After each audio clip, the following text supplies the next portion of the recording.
Yeah, so I was actually working at a desk job right out of college. And it was okay. It was a cool company. They actually had a kegerator. It was fun.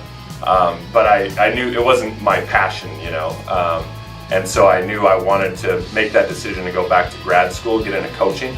I didn't know what I was going to coach. I was into, trying to take care of myself and work out still, like a weekend warrior. I was playing some sports, and I knew just that's what I wanted to do. I didn't know if I'd be training people or playing, coaching basketball or whatnot.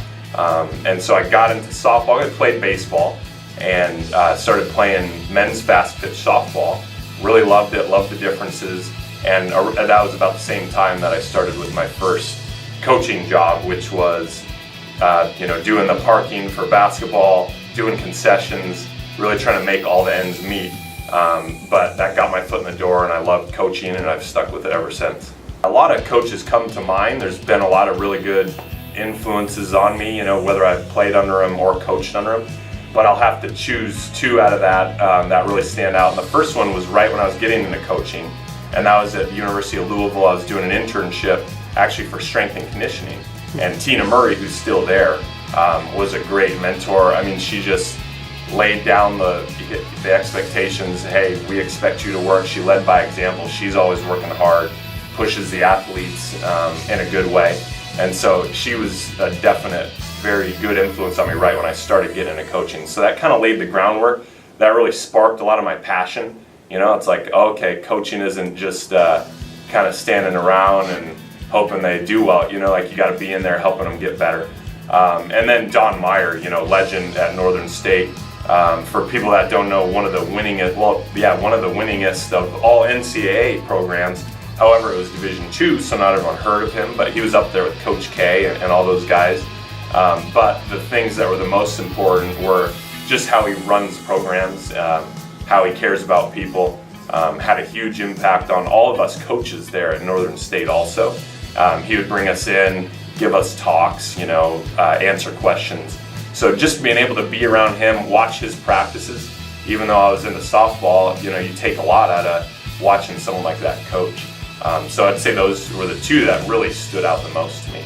Right. Yeah, well, I'm always open to trying to, a student of the game, I guess. I mean, I'm always trying to figure out, hey, what's the best way to do it? So I try not to have any preconceived, okay, this is the best way just because we've done it that way. So a lot of the things that are kind of coming out new that I agree with, that I like, are on base percentage. That's better than batting average, because some people have a really good eye and they're able to take pitches right off the plate, get walks. A walk is as good as a single. And then on the flip side, pitching, obviously we don't want to give up freebies. I know that's easier said than done, but pitching is such a mental, we were talking about this a bit earlier, such a mental part of the game. And so, you have to realize that with pitching, hitting, and defense, obviously they're all important, that they're three separate games, so you can't let your defense affect your hitting, whether it's good or bad. You can't, come into the circle with a bad mindset because we're not scoring runs. So having that mental focus of keeping it all separate and doing your best each category, I would say is one of the most important things for my coaching philosophy. But other than that, yeah, just making sure that the girls understand everything we do is for a reason, and whether it's we're gonna bunt at this situation or we're not, it's because we're kind of looking at the numbers and we think this is the best way to go about it.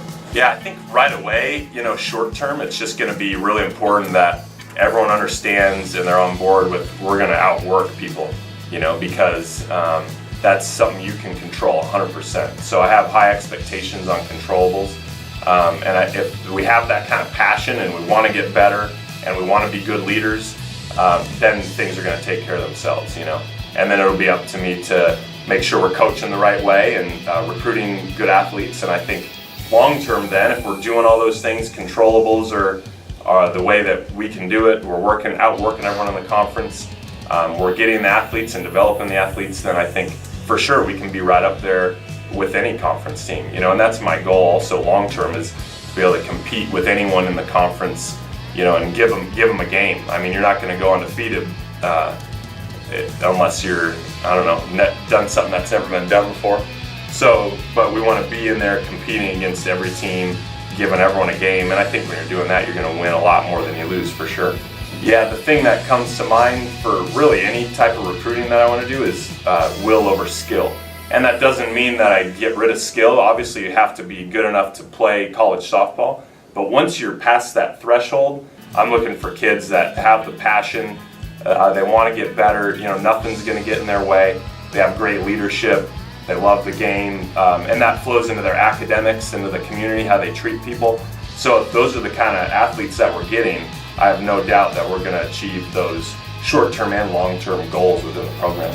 Well, I was intrigued, starting off in the conference with Northern State, where I started my coaching career. I've always known of Crookston, and I know that it's typically been a program that probably has been underperforming. So I saw that as a challenge and an opportunity, and I know that we have the type of athletes around the area and just the other states around the area, and even kids from California, or there's some of the girls on the team right now from the Southwest and Arizona. So we can get the kids here and get the talent, and so just figuring out ways. Hey, why haven't we been where we can be? That intrigued me a lot. But what I love the most about the whole area, and when I came here on my interview and visiting campus, was just the community and the feel that you get being around here. It's hard to say unless recruits coming on a visit and getting a feel for it themselves, but everyone is a close-knit community. I mean, it's a lot different than even small D1s where you might not even run into coaches in other sports. You say hi to them, but here I could sense that on my visit. You're just a community, you're all in it together. People are incredibly friendly. Don't they say Minnesota nice around here? Yep. I've heard that. Yeah, people are Minnesota nice, even if you're from out of state. But that whole vibe is something special about Crookston. I would say I grew up playing duck, duck, goose, but here they call it duck, duck, gray duck. So I call it duck, duck, goose, coming from Colorado.